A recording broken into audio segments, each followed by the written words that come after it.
अपना ध्यान सम्मुख विराजमान श्री श्री 108 श्री परमहंस महान विभूतियों की ओर लगाते हुए और अपनी मुख रसना को पवित्र करने हेतु एक बार ऊंची और मीठे स्वर में बोलिए जयकारा बोल मेरे श्री गुरु महाराज की जय। बोलो साचे दरबार की जय। बोलो श्री सतगुरुदेव भगवान की जय।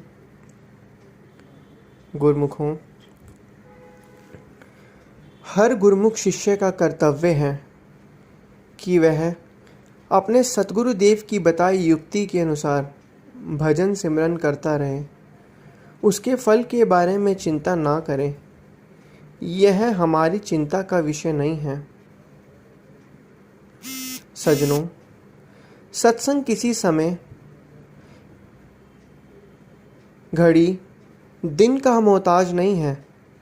सत्संग लाभ तभी देता है जब केवल सुनने या देखने मात्र तक ही सीमित ना रहे, बल्कि जब सत्संग किया जाए, उस पर श्रद्धा से मनन किया जाए। सज्जनों, 84 लाख योनियों में धक्के खाकर एक बार मनुष्य का जन्म मिलता है। मनुष्य कुदरत की एक ऐसी रचना है जिसे परमात्मा के बाद का दर्जा दिया गया है।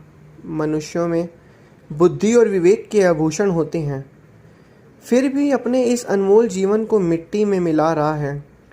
कलयुग में भक्ति के आधार को ही मुक्ति का आधार माना गया है, परंतु मनुष्य इस श्वासों में नाम रूपी दौलत को भी कौड़ी के भाव गवा रहा है। बुरे का परिणाम कभी अच्छा नहीं होता और सद्कर्म कभी व्यर्थ नहीं जाता। एक हृदय में प्रभु का नाम और काम दोनों नहीं रह सकते। इसलिए मन को कामना से रिक्त कर इसमें प्रभु का नाम भरें। सतगुरु का दर्जा परमात्मा से भी ऊंचा इसलिए बताया गया क्योंकि गुरु ही है जो परमात्मा को पाने की राह सुझाता है। संत सतगुरु का वचन किसी स्वार्थ में नहीं लिपटा होता, वो तो परमार्थ से लिपटा है। इसलिए गुरु वचन कभी नहीं पलटता। हमारे महाप्रभु ने जो 5 नियम बनाए हैं आत्म कल्याण के, उन पर अमल कर मोक्ष पद प्राप्त किया जा सकता है। गुरुमुखों, आज देखा जाए तो हम सभी जो हैं धोखे में अपना जीवन व्यतीत कर रहे हैं। इच्छाओं के बोझ को इतना बढ़ा लिया है कि रोज ही मनुष्य इच्छाओं के बारे में सोचता रहता है। सोचते सोचते मनुष्य जो है अपना जो परमानंद, जो वास्तविक क्षण का जो शांति है, उसका वर्तमान, उसे वो बर्बाद करता जा रहा है। और उसे यह कब पता चलता है कि मेरा समय बर्बाद हो गया? समय बीत जाने के बाद। गुरुमुखों, कहा जाता है कि समय और समझ सिर्फ किस्मत वाले को ही एक साथ मिलती हैं।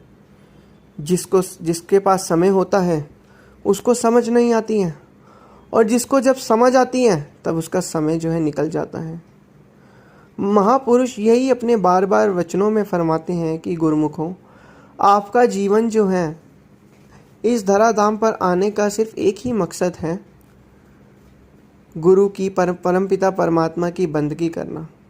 हम सभी इस संसार में सिर्फ कुछ समय के लिए आए हैं। कुछ समय के लिए आकर ही हम अपना जो है आत्म कल्याण कर सकते हैं। लेकिन शर्त क्या है? शर्त यह है कि हमें महापुरुषों के बताए गए नियमों की पालना करनी है, उनके वचनों पर मनन करना है। इसलिए गुरुमुखों, संत महापुरुष यही अपने वचनों में फरमाते हैं कि जितना हो सके अपने श्वासों की जो पूंजी है उसमें सतगुरु का नाम जपो, क्योंकि ये श्वास जो है ये बहुत ही कीमती हैं। तभी तो महापुरुष फरमाते हैं कि श्वासा खाली जात है 3 लोक का मोल। जो श्वास है ये तीनों लोकों का मोल है, बहुत ही कीमती है। ये कब पता चलता है? ये मनुष्य को अपने श्वासों की कीमत सतगुरुदेव महाराज जी के चरणों में आकर ही पता चलती है।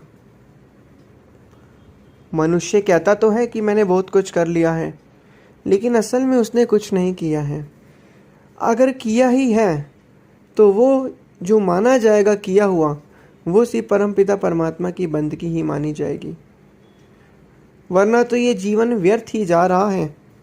जितने भी साल हम इस जीवन के जी चुके हैं, उसमें भी देखिए हमने कितना परमपिता परमात्मा की बंदगी की। संत महापुरुष यह नहीं कहते कि अब संसार को छोड़कर भक्ति परमार्थ करने लगे, जो वह तो ये कहते हैं कि जो आपका शरीर है उसको संसार के कामों में लगाओ और अपने मन में प्रभु का नाम जपो। तो यही गुरुमुख हो। 5वें नियम की पालना करनी है, भजन बंदगी में ध्यान लगाना है, श्री सद्गुरुदेव महाराज जी की आज्ञा और मौज में चलना है। यही चीज़ अगर हम करते रहेंगे तो हमारा ये जो मानुष तन हमें मिला है ये सकारात होगा, इसका आने का जो असली मकसद है ये सच होगा। तो इसलिए 5वें नियम की पालना करनी है। श्री सद्गुरुदेव महाराज जी ने हमें युक्ति बताई है। संत क्या करते हैं? संत युक्ति से मुक्ति करवाते हैं। तो इसलिए हमें उनकी आगे और मौज में चलना है और श्री सद्गुरुदेव महाराज जी की बंदगी करनी है।